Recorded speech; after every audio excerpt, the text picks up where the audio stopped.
अस्सलाम वालेकुम लान की पाव खर अदुम मयाम द खंगन जरमगे पुंग तरा मखाई से यौगदौरे अदु पाव खर तंग अदुम मयाम द संदोक चरमगे अदु पाव सी हाइद्रिंग द कांद मयाम द रिक्वेस्ट में चाम खक्तनी चैनल सिदा नौने चांगलप कुमी यावरगदे प्लीज सब्सक्राइब तौबिरमु अदुगा लाइक तौबिरमु शेयर तौबिरमु वीडियो सी मयाम नुक्सिबिरगदी अदुन हंदगी सो मयाम न सपोर्ट तौबिरकले हजि मखा थाबसा तुम सपोर्ट तौने नि थाजब थमजे मयाम द दुलान की पाव सी हौजरगे मसीम दगी हौना अपुन बा अपडेट सी पीजरमगे मियो एमा गजा मनुंग द आईडीएफ की लान मी में सिबगी पावम लाई हिजबुल्लाना रॉकेट कापचलकपदा मियोय अहुम अमा याम साथीना चही 33 सुबा यांखै निथोय सुबा यांखै मंगा सुबा मियोय अहुम से याम साथीना सोकपगी पावम लाई इजराइल की तरफ तगी मासी पाव से थोकलाइबनी मखोय मी सोकपा माद्रे दिसी आहाबनी कुइरबई मतुंगदा सिगी पाव से थोकलाइसे अदुरगी हिजबुल्लाना सुलेपते होजी हिजबुल्लाना रॉकेट माद्रे दी हाइपरसोनिक मिसाइल असिना चिंगबा मयाम कापचलै मादु इजराइल दमक ताई सिगी हाइपरसोनिक मिसाइल से मफन दमक तारगा पोखाय अदरसु गारी गुरा मयाम चापगी वीडियो हम सुलाकचे अदुम तौदना ईरान की तरफ तगिसु ईरान हर से इराक की तरफ तगिसु लेपतबिदा अदुम ड्रोन अमसुंग मिसाइल से अदुम कापचलै अदरेदी मेन मरु ओइरिबाइबु गजा मनुंग सिदा हौजी सेकेंड अमा हिप चाब लैत मखै लांच तौनरी अल कुद्दूस अल कासिम अदरेदी अल अक्सा दी अल नसीर हिजबुल्ला सिने चिंगबदा गजा मनुंग सिदा सुथिन लांच तौनरी अदरेदी ओआईसी की तरफ तगी स्टेटमेंट अमा नि में थोकलै अहम स्टेटमेंट हाइबु अथुबदा गजा अमसुंग लेबनान द लांच लेपा अदरे दुई नंबर दा इजराइल की तरफ तगी जेरूसलेम अदरेदी कानम द अल कुद्दूस हारु मफम सिदा कब्जा तौबगी होतनिबा खोतनिसि मासी यारोय मासी पुनमक्सि लोयना फिलिस्तीन तगी ने आइना सिदा कब्जा तौबसि मखोय याबा खंबन नाइरोय ओआईसी की तरफ तगी स्टेटमेंट मचाम जुलाई अदु आहि अदुम लावरुमने हागी पाउसी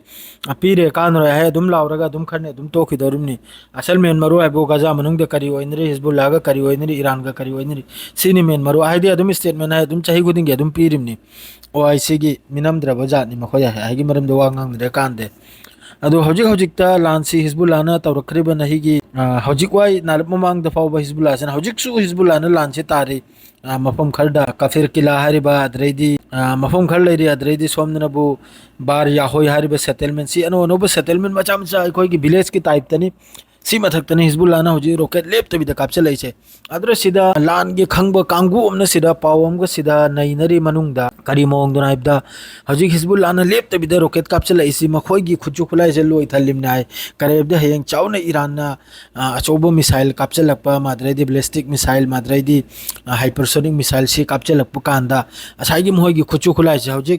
हिजबुल्लाना मचा मचा कापचलगे इंटरसेप्ट ओइहलिमना इंटरसेप्ट ओइबो कांगुमने अयामबददी तारे हौजिक मोहगी आयरन ड्रोम तुरम ड्रोम लोइन फेलनी हौजिकता आयरन ड्रोम फोइल ओइबदिना बो हौजिक थार हाइरबे सुकचाव सिस्टम दु पुरा करिमनी आयरन ड्रोम गे हौजिक करिम तो कनम पावर लेत्र इजराइल मनुंग अदुना मरम ओइरगा हौजिक सीमा मी खरना नैनबा लैरी खुचु खुलाय मोहगी इंटरसेप्टर से लोइहलबा खुचु खुलाय से अदुगा ईरान हेंग चावना लांचे तोरकपदा चावना इजराइल सिगी कनम से ओइनबा याखोगी नुकसान से ओइनबा मतमद्र खुचु खुलाय दु शॉर्ट ओडी इंटरसेप्ट तो ओइदिरदना अदुगुमै मवोंगदनि हाइनजो खरमनु सो हाइनरी करी हेदि हिजबुल्ला सिना ngarang नहलगी लांसी सुथिन कन्ना मफम मफम ते जारीत माद्रेदी सेतुला सुमेरा माद्रेदी इबेन मिनाचिम सीन चिंगबा अद्रेदी हौजिकी बेत लाहया अद्रेदी करी करनो मखोयगी मफम मयाम सिना लेपतबिदा दुम कापचल याबा हौजिक अदु तनतबिदा अदु मना कापचलकपदुम रॉकेट कापचलकपदुम लैकरे अदु नतबिदा सोमदना कलैबा की लानमीदा खोंगी लानमी इन्फेंट्री दा अल नसीर सलादीन ब्रिगेड माद्रेदी मार्टियर माद्रेदी मुजाहिदीन अल अक्सा अल कुद्दूसीना माद्रेदी अल कासिम सीन चिंगबसना कम तौरेबदा मखोयगी मरकाबा तेंग अद्रेदी मखोयगी मी पुनिंगाय गाड़ी vehicle अदुगुमै मथक्ता आरपीजी अमसुंग कनमना रॉकेटना अखोगी एम्बुश तौरगा लुमना सी याम कन थुगाइरिया दुई नंबर दा माद्रेदी हिजबुल्लाना कम तौरेबदा रॉकेट मथक्दे कापचलगे इंटरसेप्ट तौबा माद्रे कोंगायमना तालबा अदु मखोयगी खुचु खुलाय से वालहेन अदुई मथक्ता होजिक इजराइल मनुंग द सी 100% सी न्यूज़ नि मखोयगी लानमी सी मी लिसिंग यांखै उम्बुसे सुथिन वाटले वाटबदन होजिक टीचर अमा मसी अकल्पना नमजलिमनि लान तौबै दमक्ता वाले से करिगिनो मयाम सु खनबिदने ngु सीखिबा ना होय टेक तोइदन लैखिबा से पाउ खुदिंग हाइजरिम माद्रे अल मुजाहिदीन ब्रिगेड सिना होजिक नालप ममांग द नेजिरिन एक्सिस हारि सिदा रॉकेट हम अटैक हम तौवी असिसु चावरो पावमनि अदुम मथंग पाउस लान से सुप्लेप ताब होजिक हिजबुल्ला की तरफ तक सो ब्रिगेड मयाम सिनासु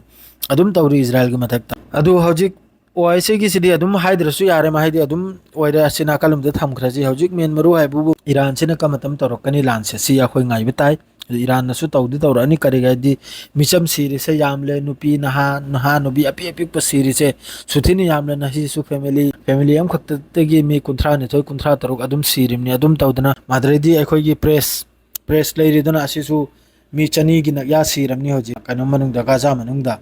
ꯔꯤꯄꯣर्ट ꯄꯤꯕ ꯃꯤ ꯃꯈꯩꯁꯦ ꯑꯗꯨꯝ ꯇꯧꯗꯅ ꯃꯤꯁꯦ ꯃꯌꯥꯝ ꯑꯃ ꯁꯤꯔꯥꯕ ꯑꯗꯨ ꯁꯣꯏꯅꯃꯛꯀꯤ ꯂꯥꯟꯁꯤ ꯐꯤꯕꯝꯁꯤ ꯃꯑꯣꯡ ꯑꯃ ꯇꯧꯔꯛꯏ ꯂꯥꯟꯁꯤ ꯑꯆꯧꯕ ꯑꯃ ꯊꯣꯛꯂꯛꯄꯔꯥ ꯀꯔꯤꯅꯣ ꯑꯗꯨ ꯑꯩꯈꯣꯏ ꯃꯌꯥꯝ ꯌꯦꯡꯕ ꯇꯥꯏ